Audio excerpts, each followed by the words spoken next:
Welcome along. So we're talking hurling on this Monday afternoon, and it was an interesting one in many ways because Limerick's statement made loud and clear. The whole country, I think, has sat up and taken notice. Against Cork, 16-point beatdown from minute one. No other way to describe it, really. Tipperary always in control, really, against Waterford. They won by 9 points. Guaranteed progression now out of Munster. Clare, confirmation. The All-Ireland champions are gone. That is the ruthless nature of Munster Championship hurling. Leinster, we'll talk about Davey Fitzgerald and Antrim. The dream has kind of gone full nightmare, really. Big scorelines against them. On Saturday, Galway put 6-27 on them. And Davey had choice words afterwards about the refereeing. Kilkenny, for their part, 5-19 to Dublin's 3-21. That's a 4-point win for Kilkenny at Nolan Park, albeit they did have a 16-point lead at one stage. So that an interesting game to chat about, which we'll do in just a moment. Our GAA coverage on the podcast is with thanks to AIB, who are at the heart of Gaelic games across both club and county. And in 2025, they're celebrating a decade of sponsoring the All-Ireland Senior Football Championships. And with this championship shaping up to be as open as ever, they're more excited than ever to bring fans closer to the action. And you can check out #TheToughest for more. Happy to say, and he was at Nolan Park for that Kilkenny game, amongst other things. The Irish Independent's Michael Verney is with us. Mick, you're very welcome. How's it going, Joe? Very well. Eddie Brennan, with his 8 All-Irelands, is too big time to answer the phone as planned. So we just said we're going to start without him. And if he comes, Michael, he comes. And if he doesn't, well, then we'll let him know all about it. So if he lands in, we'll abuse him. And if he doesn't land in, we'll definitely abuse him later on. Let's start then with the Gaelic rounds. 42,000 turned up to watch. Limerick, 326. Cork, 116. This is a 16-point winning margin. Whenever you watch a game, you try not to watch one team in total isolation, making you're trying kind of like you're taking what Cork are doing into account, and Cork obviously weren't themselves. By the same token, I did look at Limerick and think this looks about as good as they've ever played. Yeah, it was outstanding to watch, wasn't it? A real statement performance. The only thing I was thinking about back after was it nearly too good too early? But it was important to lay down, I suppose, a psychological mark on Cork, not be defeated 3 times in a row in the championship by Cork. Now you're looking back, you're nearly going back to, I wouldn't say it's quite like this, but it was quite akin to the 2021 All-Ireland final. Cork are obviously in a different place than they were then and had been flying it up until this point. But this was vintage Limerick from start to finish. It was, a real clinical edge to it. Even if there was a sniff of a goal, they were going for one, highlighted by Galan's goal. There was nothing on there. There's absolutely nothing on there. And he's just sharp. He feels good. He feels like taking on the Cork defence. And he just sends Niall O'Leary for a hot dog and then throws a little dummy back inside and gets a shot away as well. It was superb. And everything, they won every individual battle nearly. Everything they touched turned to gold. And they're obviously they're through now, and they're in a really, really good spot as well. They're looking like it's amazing how they weren't favourites for Munster, how they weren't favourites for the All-Ireland before this game. And now that has hardened up significantly, because any questions or ponderings about whether Limerick could scale the heights of old, they gave us the most emphatic answer of all yesterday. Yes, and so we've been watching them closely this year to see what kind of form they're in. John Kylie's comments after the game, I think, put a different slant on how we interpret their performances across the league. So he said, we had a really difficult spring with the injuries. Then there was the cancelled Kilkenny game. That really hurt us. It upset our whole schedule, took us a long time to recover from it. And we never really did until we got away on camp a week after the last round in the league. We had a great camp. Everything fell into place. We've had 10 great weeks. And I read that and I thought, uh-oh. Yeah, exactly. Yeah. He's been strong on that after their 3 games that they picked up. Their injury list was long during the league, and it wasn't 6-month injuries, but it was little hamstring nicks, little calf nicks that were putting lads out for 2, 3, 4 weeks, putting them on the back foot. Kyle Hayes was injured twice during the league. Sean Finn, I think, picked up a knock during the league. Mike Casey was injured. Cottle O'Neill has had 2 hamstring injuries this year. And you just feel like in over the last 5-6 weeks in particular, they were able to get everybody fit, everybody on the training field. And like, it's hard to beat that when you're picking from a full deck. There's that competition for places there. There's no trapdoor of knowing, oh, X and Y is out anyway, so this place is probably secure. And it seems like they really went to town on that the last 5 or 6 weeks. And sure, it's very like 21 and 22. It's poles apart from the team we saw in the league. A completely different outfit, just full of energy, full of bounce, with a point to prove. Champions with a point to prove so it's such a dangerous thing, really. And like, I was even kind of half wondering Cian Lynch's form the last couple of years, maybe outside of the All-Ireland final in 23, it's been very, very patchy.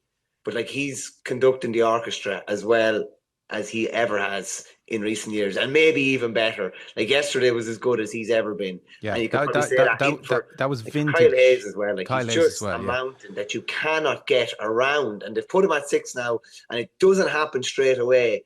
But he looks comfortable there now. Whereas if you put him in there at 21 and 22, you're taking away maybe other aspects of the team. That spot needs to be filled, and filled commandingly, and he fills that spot so well. Yeah, that was, as you said, that was vintage Cian Lynch yesterday. Oh yeah, that was just a player that's so comfortable in every aspect of what he's doing. There's a shot on, and then in a split second, oh, there's not a shot on. There's a little dandy little flick for a goal chance, and that's just somebody totally at one with himself, at one with his own game. I was actually chatting to Pat Ryan recently, the former Limerick panelist, about this, and just asking, like, is that type of thing encouraged, that off the cuff thing? He said it's not encouraged, but it's not discouraged, and if it's there, like Rowan Hegarty's chop flick against Waterford and Point, if it's on, it's on. And Cian Lynch definitely has maybe a bit more freedom to do those things. He also has things in his repertoire that other players just do not have. And he's pulling from all 4 corners of the repertoire at the minute. He's literally everything. And even just driving a point over with a bit of venom as well. You know what I mean? It had that display from him, and even from the team as a whole, had a bit of everything. And you had Peter Casey coming in, making a big impact. Great to see him back. Like, we wondered, and John Kylie wondered, would he play for Limerick again? And he looks as good as ever as well, as do all of his teammates. And the bite and hunger and energy is there, and that's such a dangerous thing for everybody else. And it's amazing how the narrative has changed so quickly. The narrative has gone from Cork being favourites for the All-Ireland and Limerick can handle Cork, to Limerick absolutely blowing them out of the water. Now Cork are all the ones with questions answering. We said this in the preview show on Langton's. Like, it's such a roller coaster going through that, particularly going through Munster. You'll have ups and downs. Like, what an almighty down for Cork to have after previous highs. And they're the ones that have to prove themselves now against a Waterford team that beat them in Championship. And that's going to be fascinating too. And it'll be fascinating to see how they react.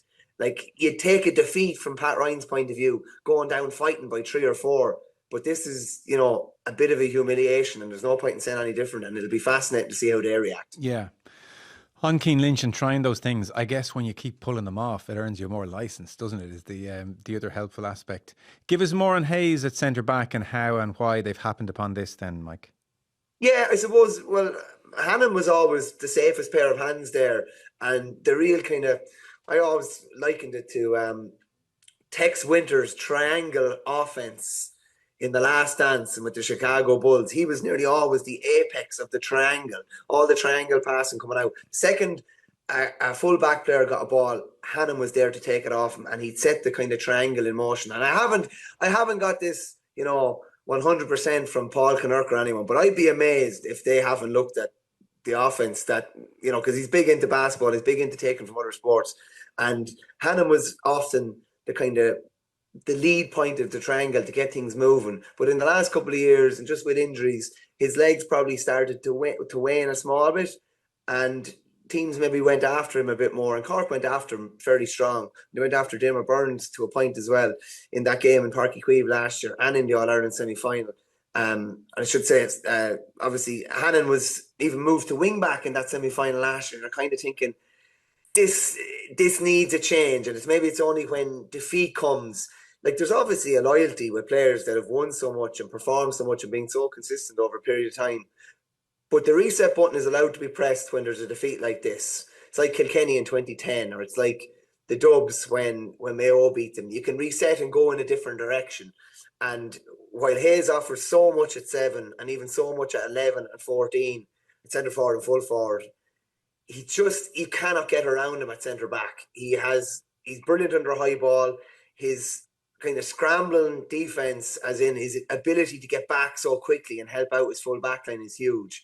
And plus, if a team wants to go down the throat at Limerick, they're going to have to go down the throat of their best player. Not have him on the wing where you can just keep the ball away from him. You know what I mean? And the direct point to the goal is down the middle. So he's really, really shored up that channel. And I remember seeing him play centre back there a couple of years ago. He just didn't look that natural coming out doing those kind of flick passes and getting the ball in motion. But he looks a hell of a lot more natural now. And obviously he's brilliant going forward too. Just like, he's a supreme athlete and he has all the hurling skills to boot. I think he's 26 and he's got 5 All-Stars to his name. Been nominated for Hurler of the Year a couple of times. He's in his prime, and I'd say Kylie and Kinnerk are looking and saying, okay, we'll build a team around this guy for the next 6-7 years. And when we step aside, probably in a couple of years, it's there for somebody else to carry on. And it looks like that's going to be the case probably till he's 31, 32 at a minimum, I'd say. Okay, very interesting. So I think if you were telling someone about this game who hadn't seen it, the headline would be Limerick were at a different pitch to Cork. They were ravenous. It was like a tidal wave, bodies and hits and intensity, and every ruck and every 50-50 Cork were swarmed and just beaten. It was just a beatdown. That said, there were tactical aspects as well. So to everyone's eye, and I don't know what the thinking is or how it happened or why it happened, but Cork defensively looked so open. Acres of space, 2v2s inside. I mean, not since Cody left 2v2 in that 2016 All-Ireland final have I felt more sorry for defenders just left alone. So that can't have been the plan, surely. Like, what happened that there just seemed to be oceans of space everywhere in their defence, especially first half? No, it definitely wasn't the plan anyway. Like, I'd say Limerick probably looked at what Cork did to them in their 2 games last year and said, okay, I'd like a piece of this. I'd like to put the boot maybe on the other foot. And Rob Downey, who usually plays in around the D, was pulled well out of position. And they went after a couple of the pillars of the Cork team as well. I'd say they went after Dara Fitzgibbon fairly hard. They went after Brian Hayes fairly hard as well. And yeah, I suppose we'll never really know exactly, what they were doing, and you'd nearly be there and nearly be studying from a goal behind the goals just to see exactly what was going on. But there did seem to be an extra Limerick man everywhere. And every time they got the wheels in motion, they do it so fast and it's done with such precision that if 2-3 passes go to hand, all of a sudden somebody's in space, or if a pass goes to hand quickly out the pitch and there's a delivery inside, Gillane is left totally isolated, as he was with Niall O'Leary. Like in previous years, that would have been Gillane on Niall O'Leary, but there would have been a covering defender there as well for Gillane to think, oh no, there's no point in even taking on O'Leary because there's another a point of contact after that.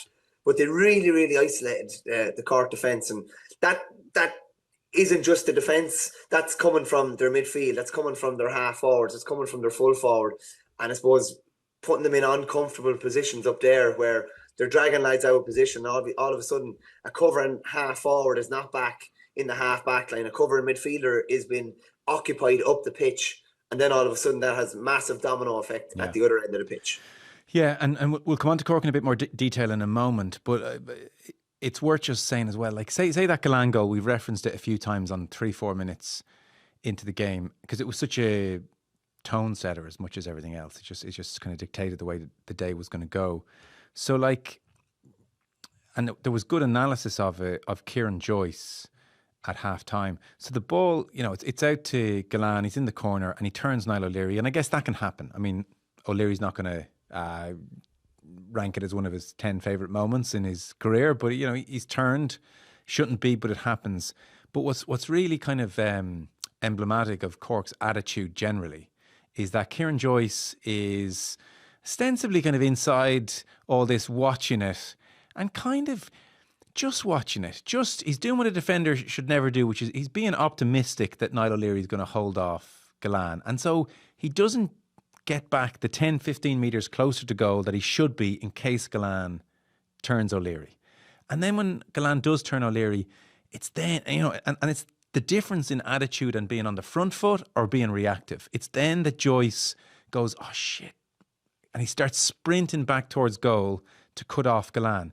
But the problem with doing that is because he's had to sprint back, his momentum is all going one way, and Galan is too good a player not to spot that. And so when Joyce is sprinting back, it's an easy step back outside for Galan. No problem. See you later. Like, you're moving too fast towards your own goal here, so I'll just jink around you, and it's a goal. And it's just like it's the details. We're talking big picture here, but when you go into someone like Joyce and his mindset, Mick, that's a detail. That's you're 10, 15 yards off the pace. You're gambling a bit that O'Leary's going to hold up Galan, and then you're just done too easily. And then you don't even, like, it's life or death. Foul him, jump on him, like, kill him. Do you know what I mean? All-Ireland final, would you have let him jink back inside you? And I thought that moment, it summed up both teams really well. That, like, in the All-Ireland final last year, they did let lads go through, and I thought, like, really the most valuable and harsh lesson was learned from that. They were fronting up lads on the 21 or further out when the sniff of a chance was coming, rather than to let the chance unfold.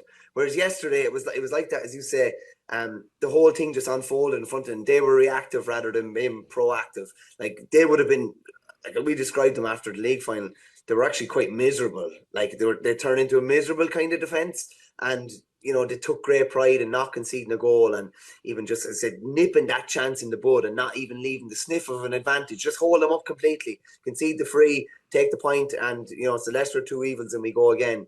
But yeah, it's funny. I said it down in Langton's that time as well. The greatest strength I've always said of Limerick is their ability to react to what's going on in front of them, even if they've been absolutely ripped asunder.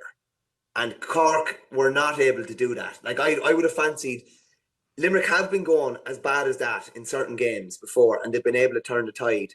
And that's probably worrying from Pat Ryan's point of view as well. Whether there was an attitude problem or whatever, that they weren't able to turn the tide and get back to a 5 or 6 point game. Even, like, I remember Kilkenny in 2012 when Galway absolutely obliterated them. They looked like they were going to beat them out of sight. And Henry and a few more dragged Kilkenny back into a game that they should have never been in, and made it competitive and made it interesting. Whereas Cork never really did yesterday, and they never looked like turning the tide to any great sense at all. And that's worrying going forward. And I was even thinking, like, the Tipperary game was a bit of a dead duck because it was 14-15, and now you're thinking, is there residual psychological damage from losing a 12-point lead against Clare when everything was so rosy in the Garden before then? And who knows, maybe there is, because yesterday was the first day where we could really judge them since that Clare game, and they were never on it. Yeah. Never on it, never even close to being on it, and miles off the team that we've seen so far in this year's league and or this year's championship. And even, like, they could turn it around, and they might well, but I had to really wonder and question people losing the run of themselves on a team that have yet to win really any meaningful championship silverware. And maybe they'll come back and prove me wrong, but that has always been my doubt. And I wouldn't have been, because I was a Cork believer before, and they let me down a few times, and it's nearly once bitten, twice shy. Yeah. And I go, I'm not going to believe it until I see it. And it's going to take a fair effort to turn it around. They'll be just happy to stay alive after the next day, and even that will be a job in itself. Yeah. And we've touched on Hayes already and the Limerick defence, but there was a good line in Eamon Sweeney's piece where he's talking about the fact that Cork came into this game with 19 goals in their last 5. And so he writes in the paper today, Casey, Morrissey and Finn sound like a firm of undertakers, and the Limerick full back line buried their Cork opponents yesterday. And that about summed that up as well. Like last year, Horgan, Connolly, Hayes scored 1-8 from play in that semi-final, the All-Ireland semi-final. Yesterday it was 2 points. So, even like this Cork attack, which has looked uncontainable. Whatever about those defensive issues, and Limerick can, get a run on you and bad things can happen. But even, like, for it to happen both ends of the pitch, does it? If you're looking for the optimistic Cork version here, Mick, it's that one, Limerick unleashed 8 months of bottled up pain yesterday. You cost us our 5 in a row. And that's out of their system now, in a sense. And they'll struggle to, can you do it like that Cork side a second time in a Munster final? Maybe can you do it a third time? Maybe that pent-up rage isn't as available. Maybe it is. But equally, the thing that Cork fans will grapple onto is they know there are bigger days ahead than yesterday. It wasn't a do or die day for them. And that's kind of what they're clinging to a bit this morning. Do you buy this? Oh, yeah. It's It's funny, and I probably fell into this myself as well. Obviously, Tip and Waterford was do or die because Tip had to win to stay true. But that game, like Limerick and Cork, it wasn't do or die. But geez, it was a million miles off it because now Cork are beaten by 16 points, and yes, we're expecting a wounded animal playing Waterford next week. But they have to turn it around. They're not true or anything like that. Far from it. So you might cling to that, but it's a weak turnaround after being wiped out, and they've lots of questions to answer now, and they take a point over Waterford at this stage, and to start building again as they did maybe after the Limerick win last year, and leave themselves in a really good position by the time they get to Croke Park. But there's a few nice little hurdles to climb before then, and it's not beyond the realms of possibility that Waterford could rattle them next weekend, even though Waterford were kept at arm's length by Tipperary yesterday and probably shot themselves in the foot with just some horrible wides in that first half when they were on top. So that's going to be an interesting game, and it'll be fascinating to see how Cork bounce back, and if we see the Cork that we've seen earlier on this year, or whether this does have an effect going forward. Yeah, beautifully set up, really. That game's on TV, by the way. Cork Waterford in Porky 4:00 throw-in on Sunday will be on TV, and before it will be what is ostensibly a Leinster semi-final between Dublin and Galway, Parnell Park at 2. So it's actually a nice Sunday on the TV next week. It's good to have a Sunday, Joe, where there's not like hurling scheduled for 2 and then 3 and then 4. Well, Derek Ling took a nice pop yesterday. That's where I'm going next, actually. That's where I'm going next. I don't know how Kilkenny and Dublin wasn't on Saturday night when the other Leinster games were on Saturday night. I don't know how there wasn't a TV game on Saturday, or how that wasn't put in a position where it would get a lot more eyes than it did yesterday. Yeah. So you were at this game between Kilkenny and Dublin. 5-19 Kilkenny, which is 34 points, to Dublin's 321, which is 30 points. So a 4-point win from having a 16-point lead. So it's kind of a strange finale for Kilkenny. But on the point you've just made, Derek Ling, who's a fairly mild-mannered, self-contained type, doesn't tend to, feathers aren't ruffled too often. Whatever way you were asking questions here seemed to bother him. Something about your face bothered him, I think, is the problem. So he was asked about the schedule, this game, on between two big Munster games, and he understandably enough said he's talking about the game here because it was a cracking game. Maybe if this was a Munster championship, we'd all be talking about it. We're talking a lot about promoting the game at the minute. There's a lot of work going into all that, but we're not helping ourselves or helping our cause by having 3 games crossing over. And as you said, Mick, one of these 3 games should have been on Saturday evening. It's very hard to argue with that. Like, to have Kilkenny, Dublin and the 2 Munster games all in the same kind of Venn diagram, it just makes no sense. Is there a logic? Was there some good logistical reason or sound reason why the GAA had to go this way? Not that I'm aware of, Joe, to be honest with you. Not that I'm aware of. It just doesn't make any sense. Like, this was 2 teams which were unbeaten going into it, 3 from 3. Big game because the Leinster final place was at stake. They've had some good games down through the years. The game in Parnell Park was brilliant last year. Fair enough, the Leinster final was a bit of a dead duck last year. But they were both coming in a rich vein of form. But listen, this is the problem with games being scheduled months in advance as well. Like, surely the schedule has to be fluid enough that you see, oh yeah, this is what are we doing here? Like, this game. Well, if you don't fix it for 3:00 in the first place, obviously, but you give it a chance that it can be broadcast live, maybe on terrestrial television, rather than throwing it in at 3:00. And the only people that were really going to watch it were Kilkenny and Dublin fans, because everybody else was knee deep in Waterford and Tip, and then getting ready to get stuck into Limerick and Cork. So it doesn't make any sense. In fairness, it was Philip Lanigan of the Mail that asked him that question. I asked him a question about why it's becoming a common theme that Kilkenny are letting leads slip, and I compared it to his team. I said, because I played against them, and if they could beat you 20, they beat you 25 or 30, whereas that is not the Kilkenny team now. They are letting teams back in, they have the foot in the throat, and they're just relinquishing it, and they let Dublin back into a game, and that could have been disastrous for Kilkenny yesterday. And Dublin easily could have got something out of that despite being 16 behind.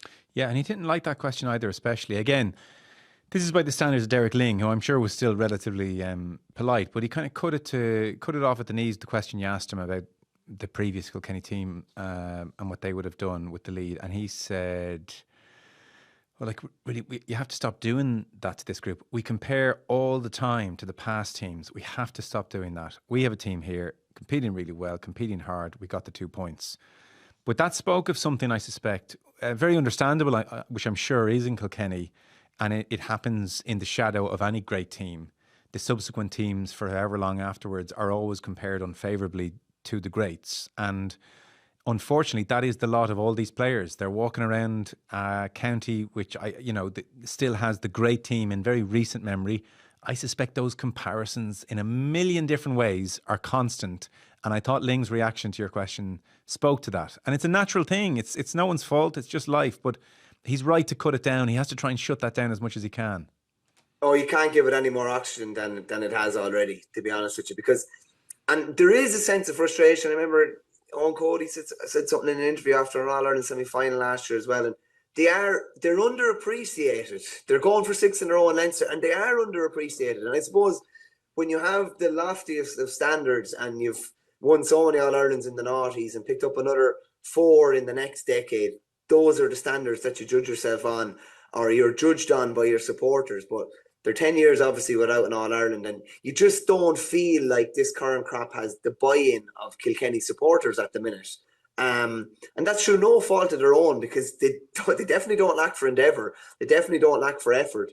Are they, as classy or as skillful as those great teams that came before them? No, they're not. But it's the same as the Dublin footballers now. Are they even close to being, a patch on Jim Gavin's great team? No, they're not. But I suppose it's just the nature of sports fans and spectators. We love to compare, and it's just probably annoying, very annoying from Derek Ling's point of view, and very annoying from most of his players' point of view as well, I'd say. Sparse enough behind both goals. What was the crowd like? 8,000. I think it was 8,011. Yeah. And I wouldn't mind, behind the 2 goals was the place to be, because particularly down the town end, like I was mad the amount of goals that were being banged in. From a Dublin point of view, it was an absolute calamity in the first half. Yeah. 4 goals that were all very defendable. 2 under a high, 2 long balls left in, like schoolboy stuff. 2 defenders going up for a ball, Kilkenny man breaking on it. TJ Reid got a goal where he soloed Chris Crummy and Paul and John Bellew, who were club mates, went up and collided under a high ball. TJ's waiting 10 yards behind, standing by himself. Solos in. Bellew gets back and gets a good hook on him, in fairness. But Eddie Gibbons goes to ground expecting a pile driver, and his hooked shot just trickles over the line, like real innocuous kind of a goal to be conceding. And Dublin did unbelievably well to get themselves back into the game, considering they were hit with 4 absolute killers of goals in the first half. Because you wrote in your piece in the paper, don't let the scoreline deceive you. Kilkenny were not as good as their tally suggests. So that's the softness of those goals you're getting at. 100%. Yeah, like Dublin were the better team probably for the first 20 or 25 minutes, with Keane O'Sullivan absolutely flying in attack. Right. But the goals just turned the game completely on its head, and Kilkenny were 16 up. It's very similar to a game they played in COVID. It was the Leinster semi-final in 2020. Kilkenny were 16 up. Dublin got back level. Kilkenny won by 1. They got 16 down to 2 this time. And in fairness, Billy Ryan, who probably had his best day in... it's pity Eddie's not on, because he's Greg Ballycallan clubmate, and I'm sure he'd love to wax lyrical about him, but he played his best game in a black and amber jersey, I'd say. And he went for the throat for a goal when it wasn't even really on, forced the issue. And that just killed the Dublin momentum dead at the end. But I still think Kilkenny are far from the finished product. And Dublin will be disappointed that they gave it to them so easy, shall we say, and made them look a lot better maybe than they were. Michael, breaking news. Look what the Cats dragged in. My God. Can I just let you know, listeners? Can I just let you know? This absolute git here is 43 minutes late. Eddie Brennan. Do you think how many does 8 All Irelands? What's 42? 8? Is it like you cash in an All Ireland per like 6-7 minutes that you're late? Is that how you think it works? You think you're better than me and Michael? No excuse. I have the gardening gear on, as you can see. The heck of me. Geez, lads, apologies. I can completely forgot. I thought I mixed up my dates. So bad organisation. So hand out and a big slap down, boys. Sorry about that. So you're just out in the garden, are you? You got lost out there in your thoughts? Yeah, I did. I was out there just off my own little bubble there, cutting the lawn and tidying up a bit. So anyway, sorry. You're all right. Joe, if this was in like a training game or something like that, the most miserable player in the squad would be sent out after Eddie to absolutely roughen him up for an hour now and teach him a lesson and take him down a couple of pegs. You'd be left sitting on the sideline, absolutely, yeah. And then, oh Lord. But anyway, well, man, how are you? It could be worse, Ned. We had a fella in Borough one night that slept out an evening session. He slept it out. Slip out an evening session. Oh, there you go. Fell asleep on the couch. Jeez, no. Hey, I suppose I wouldn't do this back in the good old days. Chop, chop. Anyway, well, listen, that's always time for my thanks to Eddie Brennan and to Michael Verney, and we'll be back next week. You don't get your fee for that, by the way. Yeah, good. Take it out of wages. We were just finishing up on Kilkenny. Billy Ryan, very good game. We touched on Derek, not loving the comparisons with the past all the time because he was at, the previous generation, great team, wouldn't have let a 16-point lead, and he kind of shot that down a bit. And we were just saying that's probably something you're experiencing in the county. It's tough for this group. They're probably a little bit underappreciated because they're not what they used to be. And it spoke a lot that Derek Lynn cut that question down quickly, kind of sick of it. Yeah, and I suppose you can't blame him to a certain extent. Look, and again, Brian was very good with this. Is the past, you move on, and it's about the now.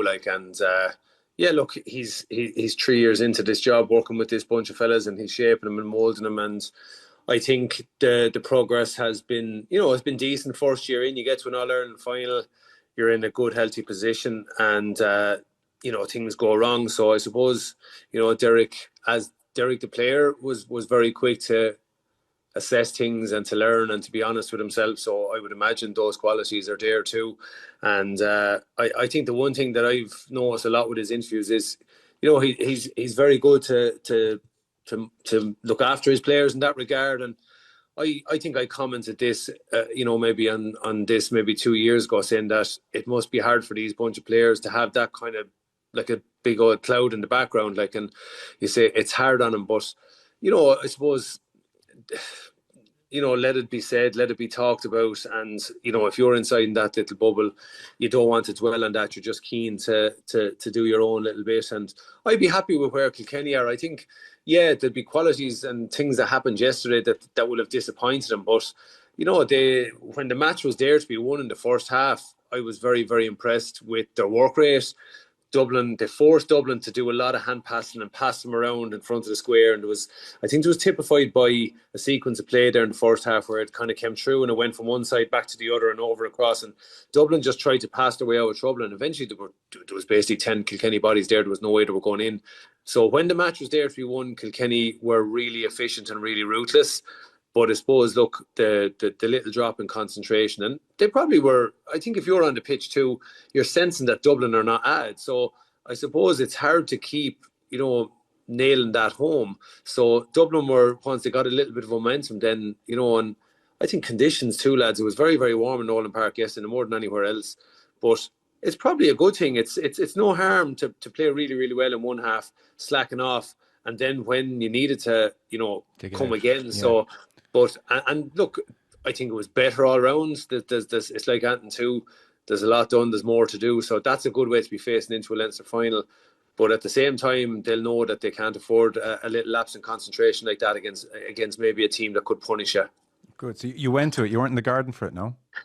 No, I took a day off out of the garden, Joe, for this one. Yeah, it was, look, sure, the dilemma with everybody yesterday that was going to go and maybe go to the Kilkenny match was, getting somewhere to try take in the first game, a bit of it, see what was happening there. And that was a really good first half from Tipperary as well. And then, go into the park because you're expecting a big challenge from Dublin, and Kilkenny were just on it from get-go. They were really, really kind of aggressive in terms of they were fast into tackles. They never let Dublin settle on the ball, which Dublin like to do. They never allowed Dublin kind of build those phases of play. And, when you go back to last year in Parnell Park, the goal that Dublin got, they walked it up from half back. So that was something that was clearly targeted, that Kilkenny were dialed in. And, you had some good performances from some players. And obviously Luke Hogan is a concern. I'd say the poor devil has a serious injury. He looked in a lot of pain coming off the pitch. Yeah. But all in all, look, Kilkenny will be pleased. Mick, do you want to come in for a final word on that? Because not to bluntly sum up what you said, I would have got more of a read from you, Mick, of like the goals distort that a little bit? You weren't overly impressed with Kilkenny? The goals were soft goals. Not been smart.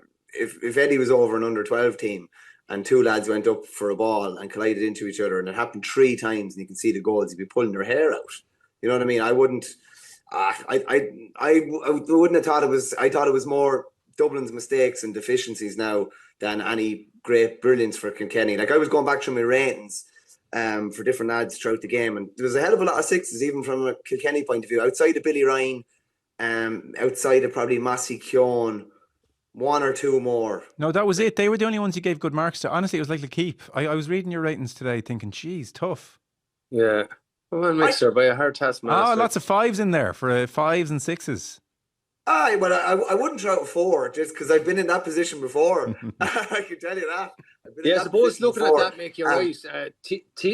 All things being equal, and there were good finishes, and that, well, TJ's to a certain degree was half blocked, but TJ Reid and Billy Ryan should not get in for their goals. If that's proper championship hurling, they don't get in there. Like TJ Reid, imagine, left the Dublin defence twirling behind him, but again, look, lads, it's his brain got him on that ball. Like it was just, it was his smarts got him onto that ball. But yeah, you'd say on bigger days, you'll do well to walk in goals like that. I think I could see Neil O'Callaghan kind of making a drive as the sideline was taken for Billy Ryan's goal. He spotted that there was a few of the Dublin lads completely switched off, and they got a lovely sideline into him, and it was a tidy finish, and Billy used his defender in front of him to screen him and went down the near post. But you'd say probably better opposition don't let you in for those goals, but look, you take the presents when they're going. No harm. A goal is a goal, mixer. I want to squeeze in Davey Fitzgerald before clock comes against us. Just before we do, Eddie, people will be curious for your big takeaway on Limerick Cork. Like, myself and Mick have discussed the performances and the various aspects, both sides, and I guess that the interesting question is what conclusions you take from it, particularly around Cork for the rest of the year. Yeah, it was I think I was monitoring it, and seeing the score, and then when you got into to see the last 15-20 minutes of that first half, you just went, oh my God, what's after happening here? And I can only assume I've been in that position as a player where you want an opposition team. I guarantee you Limerick would have been looking at this as a huge match when they looked at the sequence of calendar and say, right, we have Cork in the third match, that's our ticket for somewhere. Oh God, they wanted them badly. It was clearly obvious that had been boiling up at them. And that's sport, that's the way it goes. And Limerick brought, absolute war to this. Like, they brought war to a championship match, and that's what you expect. And Cork just got caught, got a couple of early slaps, and they just weren't able to recover because Limerick were just in that mean form, and they just steamrolled over them in the first half. And even we've all been on the pitch when days like that happen, but the how loose they seem to be. They seem to lose their markers all the time. Like, Cork seemed to be just not touch tight, that aggressive play that we saw from them before. And their forwards weren't able to make any inroads. They made a very mean Limerick defence. And Limerick, I suppose, like I said there, we've been wondering in the start of the year, through the league, we saw nothing. You could argue worrying signs and say, geez, Limerick were clearly in a heavy phase of training, and the league for them, and I know they'll never say that, and you wouldn't expect them to, but they were prioritising absolutely. That Munster campaign was everything to them, and they just seemed to have a life and an energy about them there yesterday. And then, throw in Dara Donovan, throw in Shamie Flanagan, Cathal O'Neill coming in. Jesus, lads, they look in right good order, and it's going to take a serious outfit to stop them now. And it's not that we're flip-flop and now suddenly Limerick are back. I don't think we ever doubted that they were gone. We were just curious to know what Limerick was going to emerge this year. And, the few fresh faces sewn in there, along with the old dependables, they look to have the spine of their team really, really humming now with Dan Morrissey, Kyle Hayes and Cian Lynch. Look, geez, he's in some form. Yeah, it's amazing. Cork, Joe.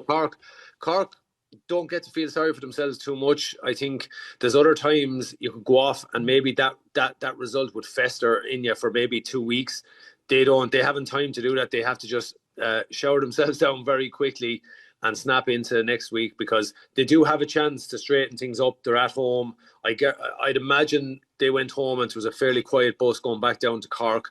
And that the challenge for them now is that has to manifest in the right way. I don't think Pat Ryan will need to say a whole lot to these boys for next weekend. No. But they are facing a dangerous Waterford team, because when Waterford maybe don't look like they're humming, that's when you have to be kind of wary of them. So Cork need to be right on the money next Sunday for that match, or else they could get a shock and be dumped out of the championship if they're not careful. Yeah, certainly makes it really interesting. Before clock does come against us, so Antrim and the Davey Fitzgerald ticket, it just hasn't really blossomed the way I'm sure everybody in Antrim was hoping. Galway put 627 on them, 28-point defeat. Dave Fitzgerald, I can't emphasise enough that throughout his comments about this game, he was not making excuses in that Declan McCluskey was sent off for Antrim before half-time, but he was saying that would have made no difference. Galway in a different class to us completely. Like this is not saying we would have won the game if this hadn't happened. But he does feel his team, I guess they're being punished because officials don't like him, is basically what he said. So here he is talking on RTE radio to Siobhan Madigan. Davey, it's been a frustrating year, I'm sure, for Antrim, and certainly not helped by that today. To be honest, the league was okay. I'll disagree with you on that. The league was pretty okay. So it was championship-wise. I thought we played okay. Against Wexford should have been a lot better. Kilkenny did okay. Dublin weren't happy. Today, once the man was sent off, it was over. But our issue with the man sending off, and we wouldn't have won the game, by the way, is he got a punch in the stomach before that, and nothing was done. Like you have to do it afterwards, and the way one of our players was treated by the officials is something we're going to go to Croke Park and talk about as well. We're not happy with that. Would have made a difference today? No way. We weren't near in Galway's class today. But there's certain things in the GA we have to look at, and that's it. But we're not happy with our performance. That's the most important thing there. We're not. Our second half lost our shape. We knew what we wanted to try and do, but we weren't good. Galway were a lot better than us. But there's certain things have to be looked at even outside of that. We need to look at ourselves and we'll sort that. But there's other things that's not acceptable, and I won't accept what that did in the first half. When you get a punch in the stomach and you retaliate, that means there's two players in trouble, not one. And what did Thomas Gleeson say to him? Because there seemed to be a bit of a conversation before the red card was issued. No, well, it wasn't him, it was Johnny Murphy seen it. And Johnny Murphy, Johnny Murphy wouldn't have any time for me any on number one. That's out there. Everybody knows that, himself and one or two more of them. They actually despise me, and that's fine. I can get over that. But don't take it out on the players. If you have to see everything if you see it. Would that have made a difference today? It wouldn't make a difference. The score was Galway were way better than us, and there's no getting away from that. I'm just disappointed how we played as a team in the second half. We didn't fight the way we should have fought. It was too easy for Galway out there. So he doesn't say it directly, Eddie, but the very clear inference is Johnny Murphy despises me, therefore he turned a blind eye to my guy getting a punch in the stomach. Big enough accusation. It is. It's a big statement, Joe, and I know we've seen, the worst of Davey at times, and he is that figure that divides opinion. There's no doubt about it. And again, I've no secret of I'm not a fan of Davies, but I can completely understand the frustration that he's feeling here, because I think we've all seen that situation where officials, don't pick up on, like, there's never a question of why, what happened. Like, you can see something, but like, I'll give you an example. Back in 2001, there was an example at the start of a Munster semi-final down in Páirc Uí Chaoimh where a Tipperary player got struck 6 times in front of an official ahead of a Munster Championship match against Clare. He got 6 good digs of a hurl into the back, into the ribs, everywhere. And on the 7th one, he retaliated. Cue, the linesman walks in and books both of them, which is kind of a bugbear of mine, really, that there's that issue. And that's probably what's been lost in this but there's obviously a separate issue in that Davey is saying that his teams are getting penalised because of his behaviour. Look, the bottom line is we don't know. I wasn't there on the sideline, so I suppose we have to be, you're mindful of that. We don't have all the facts. But I can, I can understand where he's coming from, because sometimes officials can be a little bit blasé or casual. I've experienced that. I'm not saying it's you're not blaming them, but that does go on from time to time, that you don't, they can see certain things, and a blind man knows what's after going on there. And I just think it's I suppose, the question is, did a Galway player give a dig first and then roll over when he got the dig or whatever. Like there's a number of things going on here, but Davey is adamant that he's going to push this on and push the envelope with this, which is going to be interesting how it plays out. But I have a level of sympathy for him on this one, but I still think there's probably a way of maybe going about this, but it's a fairly big statement to make about a guy. Yeah, it's on that, Joe. I just want to say, because Johnny Murphy's not here to defend himself, to state the obvious, this is not our opinion. He'd reject this. He would reject this completely. Like it's actually a shocking accusation to make about someone publicly. You're saying this guy saw someone get a dig, didn't do anything about it because he's obsessed with how much he despises you. Like, you're completely calling Johnny Murphy's professionalism and his character into question in a massive way. And actually, if they all despise you, Davey, why is that? Yeah. Why might that be, given your behaviour over the last 10, 15 years? Like, where's the accountability? Yeah, there's no doubt, Joe. He has to look at himself first and foremost. But again, with that, I couldn't disagree with you on that. In terms of, it is a huge thing to say about someone, because you're saying what someone is thinking, and that they're going out of their way. So, but your general point was you don't find, so park Johnny Murphy for a sec, because I'm careful not to get on his case. No, but you're saying generally it's not beyond the bounds that, like, referees might be a bit fed up with Davey, and that might go against his teams over the years. It possibly is, because it's human nature. Like, if you get a marginal call and you're just and you don't ever have to. I'm not insinuating that they deliberately go out of their way, but look, human nature. Sometimes it can be. It's sometimes, and to be fair, like, I suppose you have to put yourself in everybody's shoes here, and you try to be as partial as we can be, because I can understand what it's like for an official to be in there and you're constantly being roared at and shouted at, and I'm guilty of shouting at referees myself, so there's no point in pretending to be holier than thou on this issue. But there is times, I will say, that you just get you see something blatantly obvious, and you just get maybe a kind of a blasé, kind of a shrug of the shoulders, and you can read between the lines if you want. And I suppose I understand both points, but I do think it's to come out and say that publicly now is a really, really big thing to do, and it's going to be it's going to be interesting to see how that plays out. Well, I think he might get a different response from Croke Park than he's anticipating. Michael, fascinated to know what you make of it all. I would fancy. Davey says he's going to Croke Park. I would fancy it would be the other way around somehow.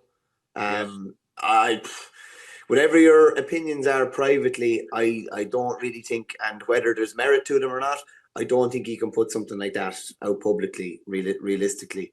And I think he could be in hot water over it. And when they play Offaly at the weekend, he could be in his box up in the stand once again. I wouldn't be a bit surprised. Yeah. Because you can say Johnny Murphy's rubbish. You can say that. I mean, it's it's not great. But he's actually saying Murphy's kind of willfully, like, pardon me, because he hates me, so he's letting my innocent players get slapped. You know, like. You can't, I don't know. No, you can't. Well out there. You can't. And you can think it. You can't say it. Yeah. Joe, just a quick one before we finish up, and it's an aside from this, and Eddie knows the man in question well. The story of the year so far is the Kildare hurling story. Oh yeah. I know you're a Kildare man, Joe. How much of a Kildare hurling man you are? I'm not 100%. Do you know what? Not enough, Mick. Not enough. Yeah, go on, hit me. But their rise has been phenomenal this year. They were in Christy Ring last year, go up to McDonagh. They'd never won a McDonagh Cup game before. Now all of a sudden, they lose the first day against Kerry, and you're thinking, oh, geez, they could struggle to recover from that. They bounce out and beat the three favourites for the competition in the next three games. And now they have Down in a, if they beat Down or get a result against Down, they're in a McDonagh final, and they're a step away from playing Lee McCarthy, having been played Christy Ring last year. It's unbelievable. Yeah, and look, Brian Dowling is a shrewd operator. I suppose I'll say it straight up, I raised my eyebrows a little bit when I seen him taking this. You're like going, okay, Hersey got a fair twist out of him, like, and got a good tune out of them boys and brought them up there. Your question, Jesus, is there more in them? Clearly there was. And, like, you have to forget as well, or don't forget either, like, Naas are pumping away nicely there as a club, right? They got to a Leinster final or Leinster semi-final against Ballyhale Shamrocks a couple of years ago. But just one thing I'll finish with, right? And Dowling has done a brilliant job. He's a great way about him, and he obviously has brought these lads on another little bit of probably proper training methods behind him for 4 or 5 years now. But what about that finish from Jack Sheridan? Yeah, the one-handed into the top bin, coming in the narrow line, coming into the short line, and ping that into. What a finish! Yeah, and it's the great we get to see bits and pieces of that. Like, we wouldn't have seen that like that before.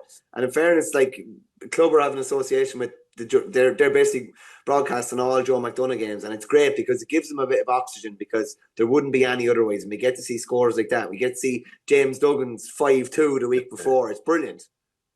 Yeah, well, Nicola Talent and Crime World haven't opened the door yet, so I think we're okay at the moment. They're next in, so you know what I mean. Had to wrap it up, really. Is there anything else from the weekend that you wanted to mention? That Kildare one is. That's the one. That's the big story, I suppose. Look, again, we spoke about this last week. The disappointments with the crossover of fixtures is just a pity. Yeah. It's just it's a loss. Like, if the Kilkenny match with the Dublin Miners playing Kilkenny Miners in Nolan Park on Saturday, or playing the Leinster final there Saturday, you know, you could have separated them to a time, have the camogie in between it, and then Kilkenny ideally playing Dublin on Saturday evening, and the Dub footballers maybe go on Sunday. But look, I suppose there's reasons for that too. But it just seems we lost out, unfortunately, for hurling people. Remind me at Langton's who your favourites for the All-Ireland were and who they are today. Oh, quick. I don't know, did I actually say? I think you sat on the fence a bit. I can't remember. I did. I sat on the fence between Limerick and Cork. I did. Right. Well, do you want to get off the fence now? Sure. Look, how like, I remember this was an absolute ick with Owen Logue when it came to the Sunday game. He used to hate predicting things. It's just like asking someone for tomorrow night's lottery numbers. Like, so you don't know. There's too many variables. Is there 50 variables between 40 players, or 50, 15, 40 players roughly, managers, coaches, referees? There's so many variables, and it can flip-flop very quickly.